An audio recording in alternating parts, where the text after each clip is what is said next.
Hello guys, welcome to my channel. আশা করি তোমরা সবাই ভালো আছো। এখানে কোনো আইডলকে ছোট করে দেখানো হচ্ছে না, ভিডিওটি শুধুমাত্র বিনোদনের জন্য। যদি আমার ভিডিওটি তোমাদের ভালো না লাগে প্লিজ স্কিপ দ্য ভিডিও। ধন্যবাদ। চলো গল্পটি শুরু করা যাক।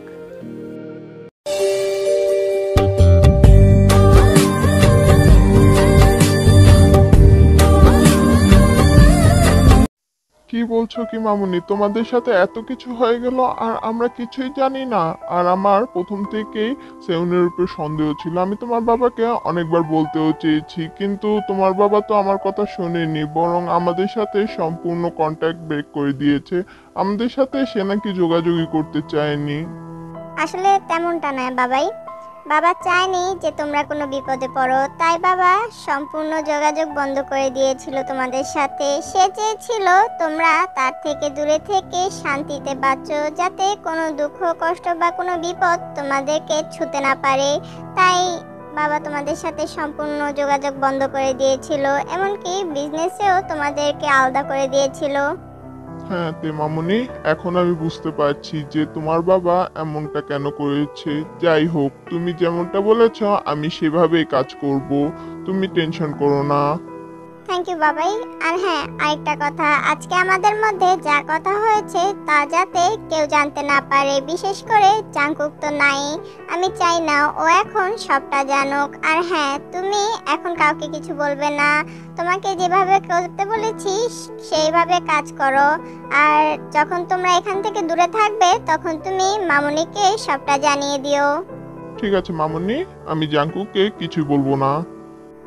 এখন চলো, ও পাশে ছোট আব্বু আর জিমিন আমাদের জন্য অপেক্ষা করছে। হ্যাঁ চলো। তারপর আরএম আটতে মিটিং রুম থেকে বেরিয়ে সোজা সুবিনের ক্যাবিনে চলে যায়। গিয়ে দেখে যে সুবিন আর জিমিন গালে হাত দিয়ে বসে বসে কি যেন ভাবছে। আরে তোমাদের কি হলো আবার? তোমরা এরকম গালে হাত দিয়ে কি এমন আকাশ পাতাল ভাবছো? ও দেবু, তুমি চলে এসেছো। আমরা আর কি ভাববো? আমরা বসে বসে ভাবছি কিভাবে আম্মুর হাত থেকে বাঁচা যায়। কেন, তোমরা আবার কি করলে? আমি কিছু করিনি, যা করার আব্বু করেছে। তারপর তে সরু দৃষ্টিতে সুবিনের দিকে তাকায়। সুবিন আমতা আমতা করে তেকে সবটাই বলে দেয়। তে এইসব শুনে বলে, তো এখন তোমরা কাণ্ড ঘটিয়ে আমার কাছে হেল্প চাইছো। আচ্ছা ঠিক আছে, আমি তোমাদের হেল্প করতে পারবো। আগে তোমরা আমাকে বাসটা তো দেখাও, কোন বাস ভেঙেছে আমি তো জানি না। আমার তো আগে দেখতে হবে যে আম্মুর কোন ফেভারিট বাসটা ভেঙেছে, কারণ ছোট আম্মুর তো অনেকগুলোই ফেভারিট বাস আছে। আমি শিওর আমার খেয়াল নেই। তো তোমরা যদি একটু দেখাতে তাহলে আমার জন্য খোঁজা সুবিধা হতো।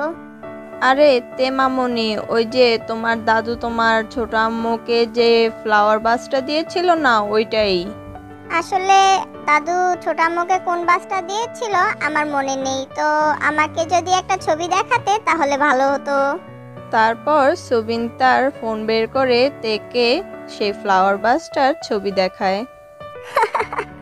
তোমরা এটার জন্য এত চিন্তা করছিলে?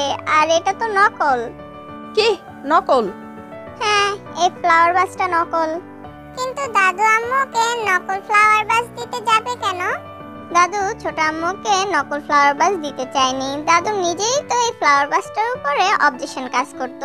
আসলে হয়েছিল কি, এটার অরিজিনাল ফ্লাওয়ার বাসটা আব্বুর কাছে ছিল, আর দাদু ওইটা চেয়েছিল, কিন্তু আব্বু সেটা দিতে নারাজ, কারণ ওইটা আম্মুর ফেভারিট ফ্লাওয়ার বাস ছিল। তাই পরবর্তীতে দাদু আব্বুরটা দেখে একটা ডুপ্লিকেট বানিয়েছিল, সেম টু সেম দেখতে, কিন্তু ওইটা তো আর অরিজিনাল না। পরবর্তীতে দাদু মৃত্যুর আগে ছোট আম্মুকে সেটা দিয়ে গিয়েছিল। আর আমাদের যে অরিজিনাল ফ্লাওয়ার বাসটা ছিল ওইটা সেউন আঙ্কেলও অন্য একজনের কাছে বিক্রি করে দিয়েছিল। পরবর্তীতে সেটা আমি কিছুদিন আগে একটা চ্যারিটি অকশন থেকে কিনে এনেছি। এই ফ্লাওয়ার বাসটা নিয়ে এত কিছু হয়ে গেল আর আমরা কিছুই জানি না। তোর মনে আছে আমি কিছুদিন আগে লন্ডন গেছিলাম, সেখানে একটা চ্যারিটি অকশনে এই ফ্লাওয়ার বাসটার অরিজিনালটা বিক্রি করেছিল, তখন আমি ওইটা কিনে নিয়েছি। তো আমি ওইটা ছোট আম্মুকে দিয়ে দেব। তোমরা বলে দিও যে যেটা ভেঙেছে ওইটা আসল না, ওইটা ডুপ্লিকেট। থ্যাংক ইউ তে আম্মু, থ্যাংক ইউ আমাকে এই যাত্রায় বাঁচিয়ে দেওয়ার জন্য। আব্বু, তুমি এত তাড়াতাড়ি খুশি হয়েও না, তুমি এখনো কিন্তু বাঁচতে পারোনি। মানেটা হলো তুমি যে এই 2 দিন যাবত বাসায় যাওনি, সেটার জন্য তুমি কি করবে তুমি একবারও ভেবে দেখেছো? ও শিট, আমি তো এটা ভুলেই গেছি। বিমা, কিছু একটা করো, এই যাত্রার মতো তুমি তোমার ছোট আব্বুকে বাঁচিয়ে নাও প্লিজ। ও ছোট আব্বু, টেনশন করো না, আমি ছোট আম্মুকে বলে দেব যে কাজের কারণে তোমাকে আমি 2 দিন কোম্পানিতে আটকে রেখেছিলাম। থ্যাংক গড, এবার আমি সত্যি সত্যি বেঁচে গেছি। তারপর সুবিন আরএমের দিকে তাকায়, যে কিনা এতক্ষণ ধরে তাদেরকে দেখছিল, তাদের কথাবার্তা শুনছিল। তখন সুবিন আরএনকে বলে, মিস্টার আরএম, কিছু মনে করবেন না, আসলে বুঝতেই তো পারেন ম্যারিড লোকেদের যা অবস্থা হয় আর কি। তারা বাইরে যতই বাঘ হয়ে থাকুক না কেন, ওয়াইফের সামনে গেলে তাদের বিড়াল হয়ে যেতে হয়। আরে না না মিস্টার সুবিন, সমস্যা নেই, মাঝে মধ্যে আমার সাথেও এমনটা হয়, আমি অভ্যস্ত হয়ে গেছি, আপনিও বোধহয় এতদিন অভ্যস্ত হয়ে গেছেন তাই না? তাই আমি কিছু মনে করিনি। বাবাই, তুমি যে মামুনির নামে এইসব কথা বলছো, মামুনি যদি জানতে পারে তাহলে তোমার কি হবে বুঝতে পারছো? আরে পরিমা, ভুলে এসব কথা তুমি তোমার মামুনিকে বলো না, তাহলে তো আমার ঘরে ঢোকাই বন্ধ হয়ে যাবে। ঠিক আছে, আমি বলছি না।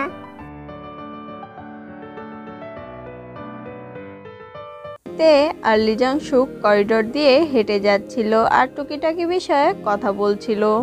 জেস, আমি বারবার করে বলে দিচ্ছি, যেভাবেই হোক ডক্টর মিনার ইনফরমেশন আমার চাই। এখন তুমি সেটা কিভাবে জোগাড় করবে আমি জানি না, বাট তোমাকে সেটা জোগাড় করে দিতেই হবে।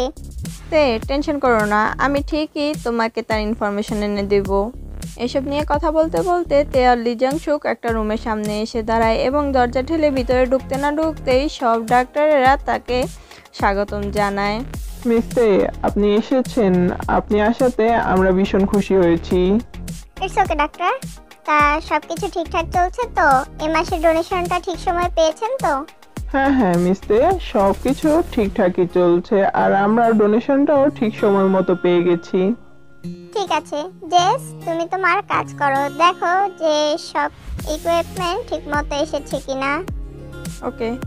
তারপর তে হসপিটাল কর্তৃপক্ষদের উদ্দেশ্যে বলে, আপনারা যে যা নিজের কাজে যান, আমি এখানে ঠিক আছি, আমি কিছুটা একা থাকতে চাই।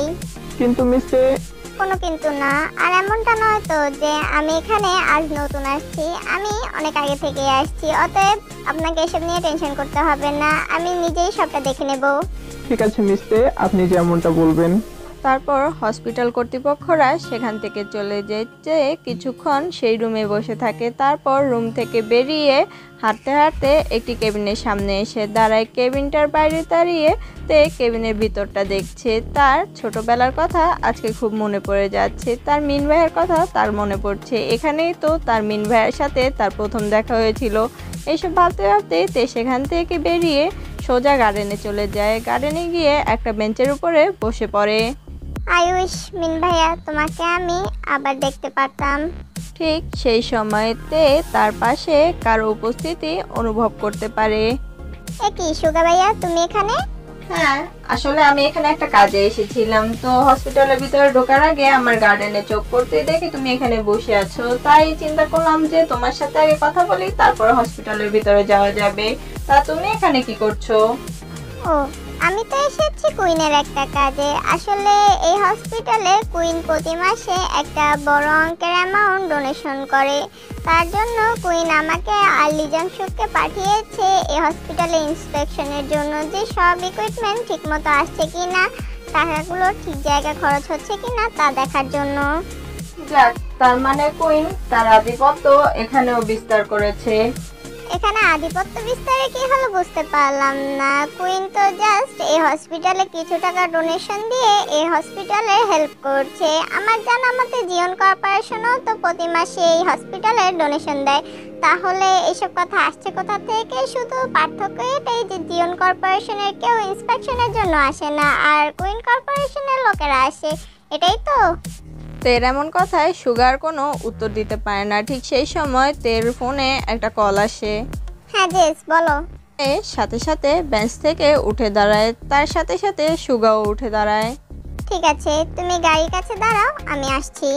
তে উল্টো দিক হয়ে ফোনে কথা বলছিল। কথা বলা শেষে যেই না ঘুরে হাঁটা দিতে যাবে তখন সুগার সাথে একটা ধাক্কা খায়। ধাক্কা খেয়ে নিজে পড়ে যেতে নিলেও ব্যালেন্স করে নিজেকে সামলে নেয়। তারপর তে সোজা হাঁটা ধরে। কি অদ্ভুত মেরে বাবা, কোনোভাবেই একে হারানো যায় না, না কথায় না কাজে। এই বলে সুগা যেই না চলে যেতে নেবে তখনই ওর পায়ের নিচে কিছু একটা পড়ে। সুগা হাঁটু মুড়ে বসে জিনিসটা হাতে নিতে দেখে একটা কানের দুল। এটা দেখে সুগা আঁতকে ওঠে। কি এ কানের দুল? এটা এখানে আসলো কোথা থেকে? এটা তো তেহির কানের দুল। একটা আমার কাছে আরেকটা তেহির কাছে থাকার কথা। আমারটা তো আমি বাসায় রেখে এসেছি, তার মানে এটা তেহির। তেহি এখানে এসেছিল, কিন্তু আমি যখন এখানে এসেছিলাম তখন তো কোনো কান দুল ছিল না, তার মানে এটা তের কাছ থেকে পড়েছে। তেহি কি আমার তেহি? না না, আগে আমার ভালো করে তের সাথে কথা বলতে হবে, তারপর বাকিটা দেখা যাবে। সুগা নিজেকে নিজে এইসব কথা বলে হসপিটালের ভিতরে ঢুকে যায়, গিয়ে বোর্ড অফ ডিরেক্টরের সাথে কথা বলে। মিস্টার সুগা, আমি আপনাকে কতবার বলবো, আমরা জানি না। জানি না বললে তো হবে না, আপনাদের বলতেই হবে যে ডক্টর মিনা কোথায় আছে। এত বছর ধরে সে লাপাত্তা, তার কোনো খোঁজ পাওয়া যাচ্ছে না। আপনাদেরকে জিজ্ঞেস করলে আপনারা বলছেন আপনারা কিছুই জানেন না। সে নাকি এখান থেকে রিজাইন দিয়ে চলে গেছে, তাহলে সে কোথায় গেছে সেটা তো বলবেন, তাও বলছেন না। আপনাদের তো এইসবের উত্তর দিতেই হবে। Mister Suga, try to understand. Doctor Mina আমাদেরকে বারণ করে দিয়েছে তার পার্সোনাল ইনফরমেশন কাউকে না দিতে। সে আমার আন্টি হয়, তাহলে আমারও কি রাইট নেই তার পার্সোনাল ইনফরমেশন জানার? আর আপনাদেরকে বলেছি যে ডক্টর মিনার পাশাপাশি আরেকজনও খবর দিতে, একটা পেশেন্ট নাম তেহি, কিন্তু আপনারা তো তার খবর আমাকে দিতে পারছেন না। মিস্টার সুগা, বোঝার চেষ্টা করুন। আপনি যে নামের পেশেন্টকে খুঁজছেন সেই নামের পেশেন্ট সেই সময় হসপিটালে অ্যাডমিট হয়নি। আপনার কথা মতো আমরা ডক্টর মিনা থাকাকালীন যত পেশেন্ট ভর্তি হয়েছে সব পেশেন্টেরই ডিটেল চেক করেছি, কিন্তু তাদের মধ্যে কারোরই নাম তেহি ছিল না। আর ডক্টর মিনার আন্ডারে যারা যারা ছিল তাদেরটা ভালো করে চেক করেছি, কিন্তু আমরা কোনো ক্লুই পাইনি। তাহলে আপনাকে আমরা কিভাবে বলি বলুন তো? আমার মনে হয় ওই নামের কোনো পেশেন্টই এই হসপিটালে ভর্তি হয়নি। আপনাকে হয়তো ভুল নাম বলা হয়েছে। একদমই না, আমাকে কোনো ভুল নাম বলা হয়নি। আমি মিনা আন্টির সাথে হসপিটালে এসেছিলাম, আর তেহির সাথেও আমার দেখা হয়েছে, কথা হয়েছে। মিনা আন্টি তেহি ট্রিটমেন্ট করছিল, এজন্যই আমি বলছিলাম যে মিনা আন্টির ইনফরমেশনটা আমাকে দিতে। সে এখন কোথায় আছে একমাত্র সেই জানে তেহি এখন কোথায় আছে। Sorry mister Suga, we are helpless. Suga বুঝতে পারে এদের সাথে কথা বাড়িয়ে কোনো লাভ নেই, তাই সে হসপিটাল থেকে বেরিয়ে আসে। হ্যাঁ জেস, বলো তুমি কি ইনফরমেশন জানতে পেরেছো? Actually doctor Meena is no more. What? হ্যাঁ ডক্টর মিনা মারা গেছে। জেস, কি বলছো কি এসব তুমি? হ্যাঁ আসলে তোমার সার্জারির পর ডক্টর মিনা প্রচুর পরিমাণে গিল্টি ফিল করতে থাকে যে সে তোমার সাথে হয়তো কাজটা ঠিক করেনি, তাই সে অনুতপ্ত থেকে এখান থেকে রিজাইন নিয়ে নেয়, আর রিজাইন নিয়ে নিউ ইয়র্ক চলে যায়। সেখানে যাওয়ার 3 মাসের মাথায় তার একটা কার অ্যাক্সিডেন্ট হয়, আর কার অ্যাক্সিডেন্টে সে মারা যায়। আমার তো বিশ্বাসই হচ্ছে না। আচ্ছা জেস, তুমি একটা কাজ করো, তুমি আমার লোকেদেরকে ইনফর্ম করো, জানার চেষ্টা করো যে ডক্টর মিনার অ্যাক্সিডেন্টটা কি সাধারণ অ্যাক্সিডেন্ট ছিল নাকি ওইটা প্ল্যান করা ছিল, মানে তাকে কেউ মারতে চাইছিল। আমার এটা জানা দরকার। ঠিক আছে, কাজ হয়ে যাবে। আমি কোনো ইনফরমেশন পেলেই সাথে সাথে তোমাকে জানাবো। এই বলেই জংশুক গাড়ি স্টার্ট দিতে নেয়। তখনই জংশুকের নজর যায় তের কানের দিকে, আর সাথে সাথে সে বলে ওঠে, একিতে তোমার কানের দুলটা কোথায়? কোথায় আবার? আমার কানেই আছে। নাতে, তুমি ভালো করে চেক করো, তোমার দুল তোমার কানে নেই। কি বলছো কি? এই বলেই তে সাথে সাথে লুকিং গ্লাসে তার কান চেক করতে থাকে। সে দেখে তার কানে দুল নেই। সে সাথে সাথে প্যানিক করতে শুরু করে। জংশু সাথে সাথে তেকে শান্ত করে বলে সে কোথায় কোথায় গিয়েছিল সেই জায়গাগুলোতে খুঁজতে, তাহলে হয়তো সে কান দুল পেয়ে যাবে। তে নিজে ছুটে হসপিটালের ভিতরে চলে যায়। যে জায়গাগুলোতে সে ছিল সেই সব জায়গায় সে তন্ন তন্ন করে খোঁজে, কিন্তু সে তার কানে দুল পায় না, এবং তে সাথে সাথে মাটিতে বসে কাঁদতে শুরু করে। আমার কানের দুল, জেস আমার কানের দুল, জেস যেভাবে হোক আমার ওই কানের দুলটা চাই। ওটা আমার মায়ের শেষ চিঠি ছিল, আর মিন ভাইয়াকে খুঁজে পাওয়ারও একটা শেষ সূত্র ছিল। আমি আজকে সেটাও হারিয়ে ফেলেছি। প্লিজ জেস, কিছু একটা করো প্লিজ। তে অনবরত কাঁদছে, তার সাথে প্যানিকও করছে। তা দেখে জাংশুক বুঝতে পারে যে তের এখনই প্যানিক অ্যাটাক আসবে, তাই জাংশুক আর এক মুহূর্ত দেরি না করে সাথে সাথে তেকে ইঞ্জেকশন পুশ করে ওকে সেন্সলেস করে দেয়, আর ওকে নিয়ে গাড়িতে বসিয়ে ও তের সব লোকেদের ফোন করে ডেকে পাঠায় আর পুরো হসপিটাল তন্ন তন্ন করে খুঁজতে বলে আর বলে যে যে কোনো মূল্যেই যাতে কানে দুলটা তেকে এনে দেয়। লোকেরাও তাদের কাজে লেগে পড়ে আর জংশুকও তাকে নিয়ে তার অ্যাপার্টমেন্টে চলে আসে। তে ধীরে ধীরে তার চোখ মেলে তাকায়। আমি কোথায়? তুমি আমার অ্যাপার্টমেন্টে আছো। জেস, আমার কানের দুল খুঁজে পেয়েছো? নাতে এখনো খুঁজে পাইনি, তবে আশা করি তুমি তোমার কানের দুল খুব শীঘ্রই খুঁজে পাবে। আর আমি তোমার লোকেদেরকে বলে দিয়েছি যেভাবে হোক ওই কানের দুলটা খুঁজে এনে দিতে। Thank you Jess. আজকের গল্পটা এ পর্যন্তই। আশা করি তোমাদের ভালো লেগেছে। যদি ভালো লেগে থাকে আমার ভিডিওতে লাইক কমেন্ট শেয়ার করতে ভুলো না। আর পরবর্তী আপডেট পেতে আমার চ্যানেলটিকে সাবস্ক্রাইব করে রেখো। ধন্যবাদ। আইনি।